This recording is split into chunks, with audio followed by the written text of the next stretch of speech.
আজকের ক্লাসে সবাইকে শুভেচ্ছা। আমি আমিনা বেগম, প্রভাষক, জীববিজ্ঞান বিভাগ, মৌলানা মোফাজ্জল হোসেন মহিলা degree college, Rajnagar, Moulvibazar.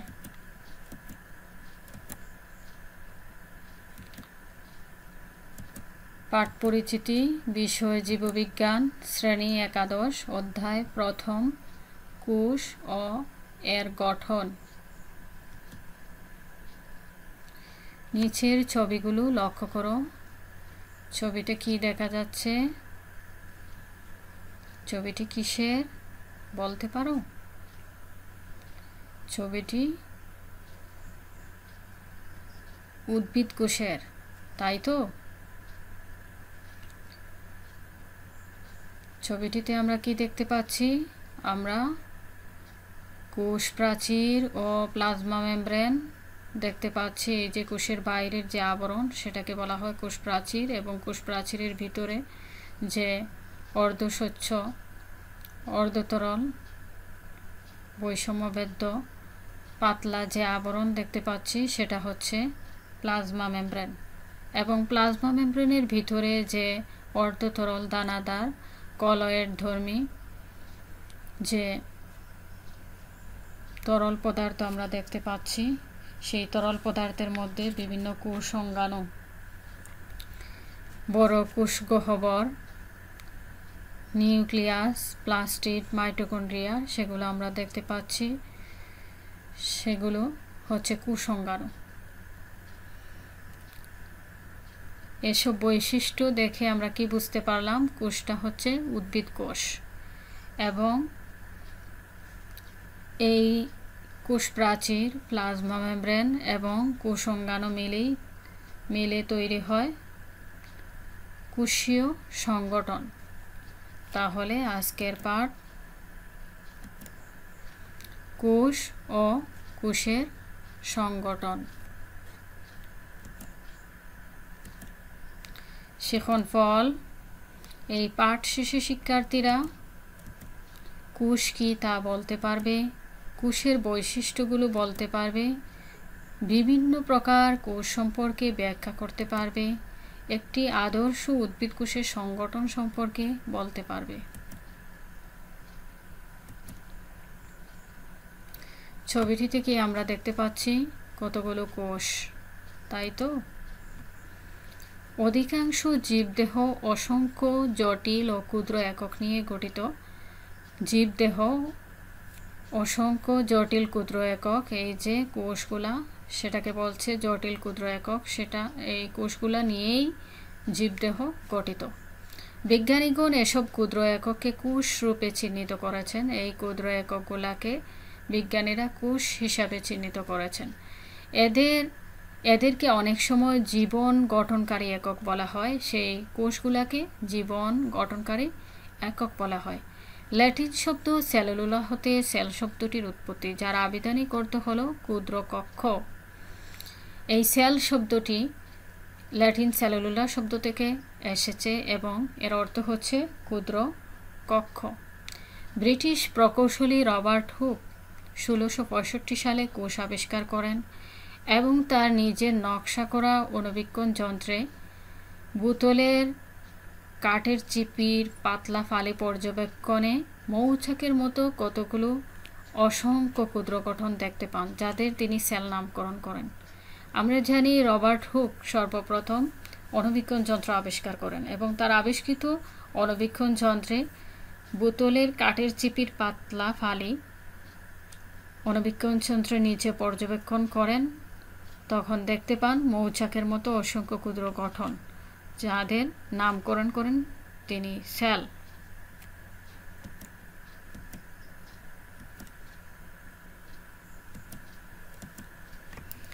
American অধ্যাপক ও ভ্রূণতত্ত্ববিদ ডি রবার্টসের মতে কোষ হল জীবের মৌলিক গঠনগত কার্যগত একক। কোষ, অসংখ্য কোষ নিয়েই জীবদেহ গঠিত এবং সেই কোষের সম্মিলিত কার্যাবলী দ্বারাই জীবদেহ পরিচালিত হয়। মারিয়াম ওয়েবস্টার অভিধান অনুযায়ী কোষ হল অর্ধবেদ্য ঝিল্লি দ্বারা পরিবৃত প্রোটোপ্লাজমের একটি পিণ্ড যাতে এক বা একাধিক নিউক্লিয়াস ও অন্যান্য কোষীয় অঙ্গাণু ও এদের উপাদান থাকে। কোষ হলো অর্ধবেদ্য ঝিল্লি। অর্ধবেদ্য ঝিল্লিটা হচ্ছে এমন একটা ঝিল্লি যে ঝিল্লির ভিতর দিয়ে পানি, অক্সিজেন, কার্বন ডাইঅক্সাইড মুক্তভাবে পরিবাহিত হতে পারে এবং কিছু রাসায়নিক পদার্থ নিয়ন্ত্রিতভাবে পরিবাহিত হয়। সেই ধরনের পদার্থকে বলা হয় অর্ধবেদ্য ঝিল্লি বা অর্ধবেদ্য পর্দা। এই কোষটা হচ্ছে সেই অর্ধবেদ্য পর্দা দ্বারা বেষ্টিত এবং প্রোটোপ্লাজমের একটি পিণ্ড যা এক বা একাধিক নিউক্লিয়াস ও অন্যান্য কোষীয় অঙ্গাণু ও এদের উপাদান থাকে। এই কোষটা অর্ধবেদ্য ঝিল্লি দিয়ে পরিবৃত থাকে, সেটা আমরা দেখতে পাচ্ছি এই যে সেল ওয়াল মানে কোষ প্রাচীর, আর সেই সেল ওয়ালের ভিতরে আছে প্লাজমা মেমব্রেন। এই প্লাজমা মেমব্রেন সেগুলা বৈষম্যবেদ্য ঝিল্লি দিয়ে পরিবেষ্টিত, বৈষম্যবেদ্য ঝিল্লি যা কোষ প্রোটোপ্লাজমকে বেষ্টন করে আছে। প্রোটোপ্লাজম হচ্ছে অর্ধতরল দানাদার অর্ধবেদ্য দানাদার পদার্থ যার মধ্যে বিভিন্ন কোষীয় অঙ্গাণু যে প্লাস্টিড, মাইটোকন্ড্রিয়া, নিউক্লিয়াস, কোষগহ্বর সেগুলা থাকে। এই জন্য বলছে যে প্রোটোপ্লাজমের একটি পিণ্ড, এক বা একাধিক নিউক্লিয়াস ও কোষীয় অঙ্গাণু, এই যে কোষীয় অঙ্গাণুগুলা থাকে ও এদের উপাদান থাকে যা এককভাবে বা অন্য কোষের সাথে আন্তঃক্রিয়া দ্বারা জীবনের মৌলিক কার্যাবলী সম্পাদন করতে সক্ষম। এই কোষগুলা এককভাবে বা অন্যান্য কোষের সাথে আন্তঃক্রিয়া দ্বারা জীবনের মৌলিক কার্যাবলী সম্পাদন করতে সক্ষম এবং জীবের স্বাধীন কার্যকরী ক্ষুদ্রতম গাঠনিক একক গঠন করে।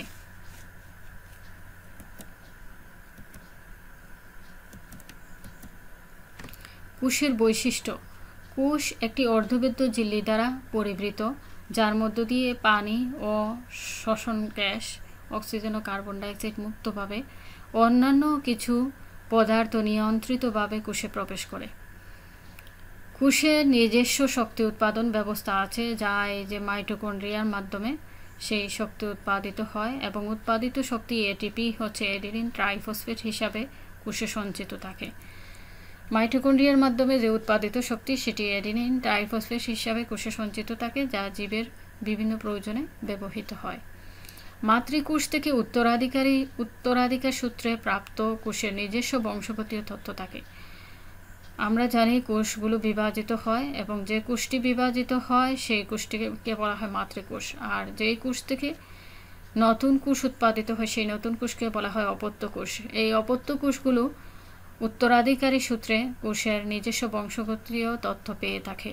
কোষে নাইট্রোজেনযুক্ত পলিমার থাকে যার মাধ্যমে এরা বংশগতীয় তথ্য অনুবাদ ও অনুলিপন করতে পারে। কোষে নাইট্রোজেনযুক্ত পলিমারগুলা হচ্ছে কোষের নিউক্লিয়াসের ক্রোমোজোমের মধ্যে যে ডিএনএ থাকে সেই ডিএনএর মধ্যে আমরা নাইট্রোজেনযুক্ত অ্যাডেনিন, গুয়ানিন, সাইটোসিন, থায়ামিন সেগুলো মিলে যে পলিমার গঠিত হয় যার মাধ্যমে এরা বংশগতীয় তথ্যকে অনুবাদ ও অনুলিপন করতে পারে। অধিকাংশ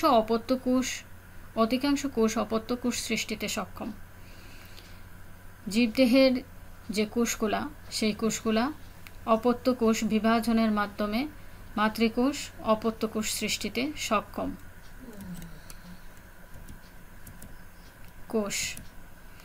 কোষ আবার নিউক্লিয়াসের সংগঠনের উপর ভিত্তি করে এবং অবস্থান ও কার্যভেদে ভাগ করা হয়। নিউক্লিয়াসের সংগঠনের উপর ভিত্তি করে কোষ দুই প্রকার: আদিকেন্দ্রিক বা আদিকোষ, প্রকৃত কেন্দ্রিক বা প্রকৃত কোষ। অবস্থান ও কার্যভেদে আবার কোষ দুই রকমের: দেহকোষ, জনন কোষ।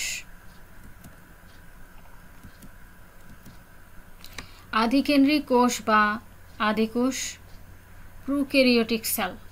প্রো অর্থ হচ্ছে আদি এবং ক্যারিয়ন অর্থ হচ্ছে নিউক্লিয়াস। যেসব কোষে কোনো আবরণী বেষ্টিত নিউক্লিয়াস ও আবরণী বেষ্টিত কোষীয় অঙ্গাণু অনুপস্থিত তাদেরকে আদিকেন্দ্রিক কোষ বা আদিকোষ বা প্রোক্যারিওটিক কোষ বলা হয়। এখানে একটি প্রোক্যারিওটিক সেল আমরা দেখতে পাচ্ছি যা ব্যাকটেরিয়া নামে পরিচিত।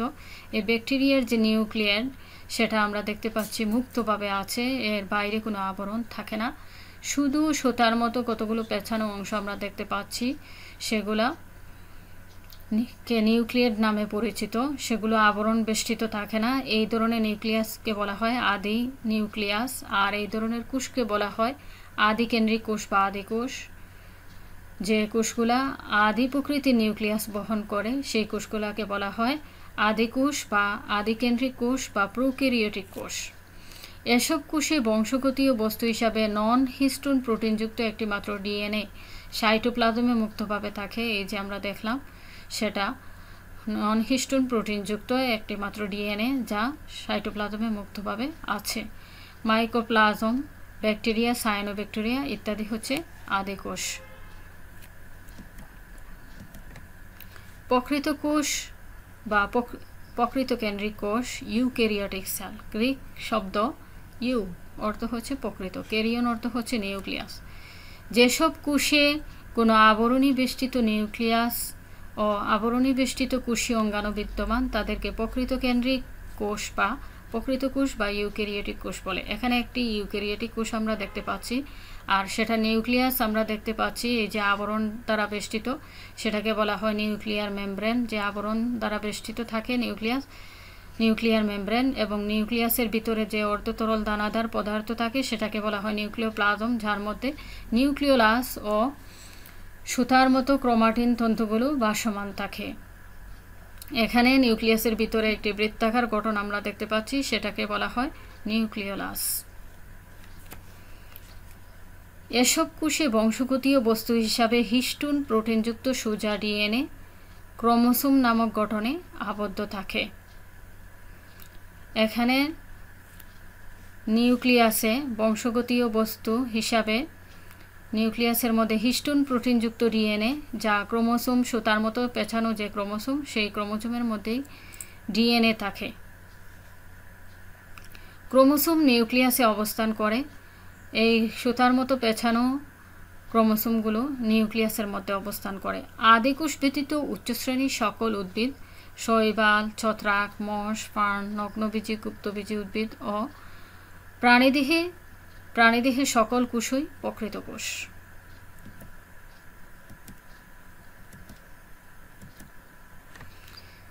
যেসব কোষ বহুকোষী জীবদেহের বিভিন্ন অঙ্গতন্ত্র গঠন করে এবং বংশগতীয় তথ্যকে সন্তান সন্ততিতে সঞ্চরণে অক্ষম তাদেরকে দেহকোষ বলা হয়। এখানে দেহকোষের কিছু ছবি, এই যে ছবিটা দেখা যাচ্ছে সেটা মাইটোসিস প্রক্রিয়ায় বিভাজিত একটি কোষ, এবং সেই দেহকোষ দ্বারাই জীবদেহের অঙ্গতন্ত্র গঠিত হয়, এবং এই দেহকোষগুলো যখন মাইটোসিস প্রক্রিয়ায় বিভাজিত হয় তখন বংশগতীয় তথ্য সন্তান সন্ততিতে সঞ্চারিত হয় না। মাতৃদেহকোষ মাইটোসিস প্রক্রিয়া পদ্ধতিতে বিভাজিত হয়ে অপত্য দেহকোষ সৃষ্টি হয়। এপিথেলিয়াল কোষ, পেশিকোষ, স্নায়ুকোষ, কুলেনকাইমা কোষ ইত্যাদি হচ্ছে দেহকোষের উদাহরণ।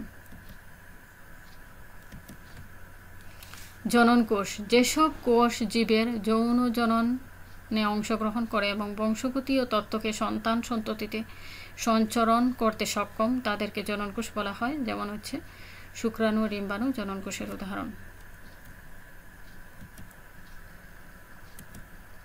উদ্ভিদ কোষ। উদ্ভিদের কোষীয় সংগঠন। উদ্ভিদ কোষ আবার দুটি ভাগে ভাগ করা হয়েছে। জড়কোষ, প্রোটোপ্লাজম। জড়বস্তু।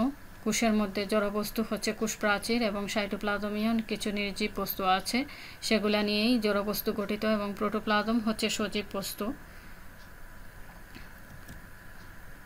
জড়বস্তু হচ্ছে কোষ প্রাচীর এবং সাইটোপ্লাজমীয় নির্জীব বস্তু। কোষ প্রাচীর কোষের বাইরের দিকে যে আবরণ, শক্ত মজবুত আবরণ,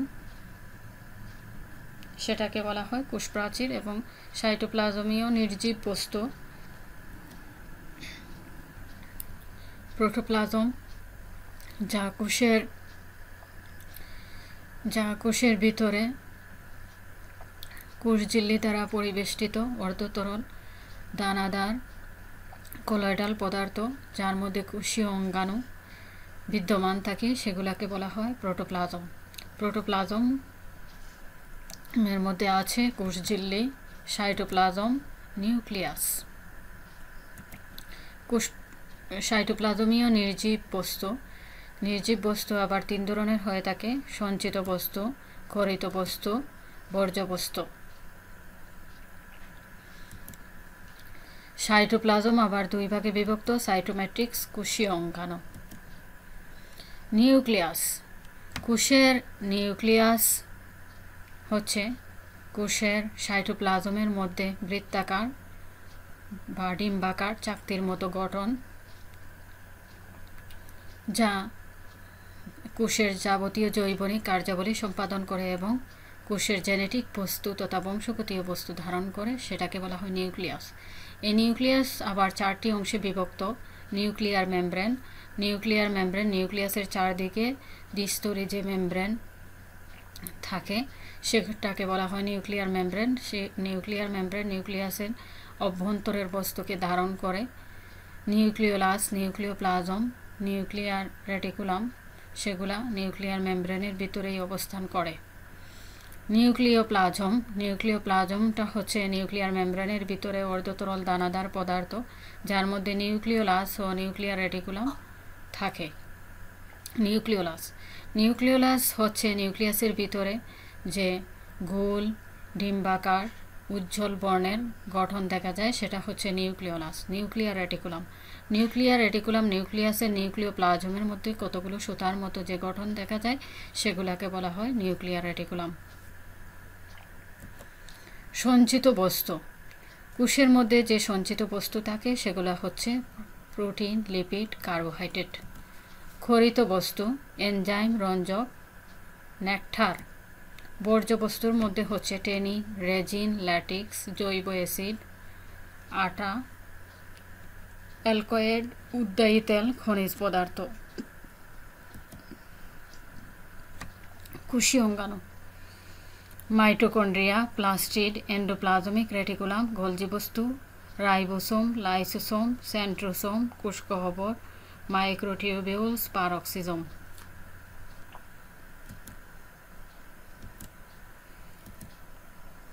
কোষীয় অঙ্গাণু।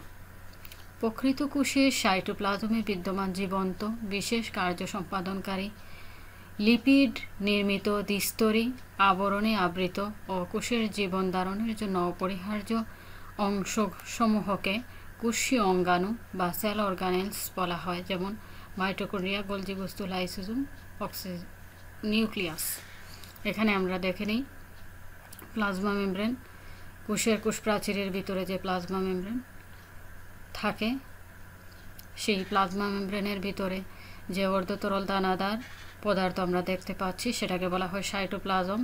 এই যে সাইটোপ্লাজমীয় দাত্র এবং সাইটোপ্লাজমের ভিতরে আছে এখানে মসৃণ এন্ডোপ্লাজমিক রেটিকুলাম। এই যে ছবিতে আমরা দেখতে পাচ্ছি মসৃণ, যার গায়ে কোনো রাইবোসোম নামক দানা থাকে না, সেগুলোকে বলা হয় মসৃণ এন্ডোপ্লাজমিক রেটিকুলাম। এবং অমসৃণ এন্ডোপ্লাজমিক রেটিকুলাম, যে রেটিকুলামের গায়ে রাইবোসোম নামক দানাদার পদার্থ আমরা দেখতে পাচ্ছি সেটা হচ্ছে অমসৃণ এন্ডোপ্লাজমিক রেটিকুলাম। এরপর আছে কোষাঙ্গাণু, নিউক্লিয়াস। নিউক্লিয়াসে আবার কয়েকটি ভাগ আমরা দেখতে পাচ্ছি, কয়েকটি অংশ। নিউক্লিয়ার রন্ধ্র। নিউক্লিয়ার আবরণীর মধ্যে কতগুলো রন্ধ্র থাকে, ছিদ্র থাকে, সেগুলোকে বলা হয় নিউক্লিয়ার রন্ধ্র। নিউক্লিয়ার আবরণী। নিউক্লিয়ার আবরণী বা নিউক্লিয়ার মেমব্রেন সেই যেটি নিউক্লিয়াসের চতুর্দিকে বেষ্টন করে আছে সেটাকে বলা হয় নিউক্লিয়ার আবরণী। ক্রোমাটিন তন্তু। নিউক্লিওপ্লাজম। নিউক্লিওপ্লাজম হচ্ছে নিউক্লিয়ার আবরণীর ভিতরে যে তরল দানাদার পদার্থ দেখা যায় সেটাকে বলা হয় নিউক্লিয়ার মেমব্রেন, যার মধ্যে ক্রোমাটিন তন্তু এবং নিউক্লিওলাস বিদ্যমান থাকে।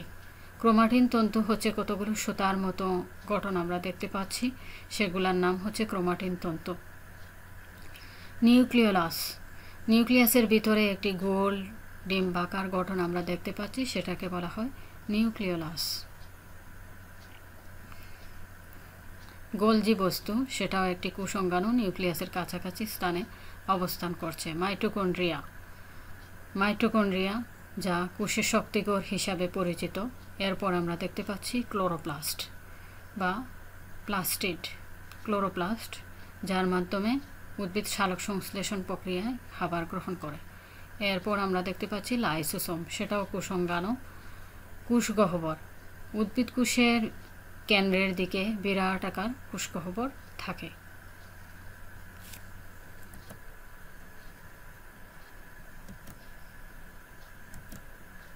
বাড়ির কাজ।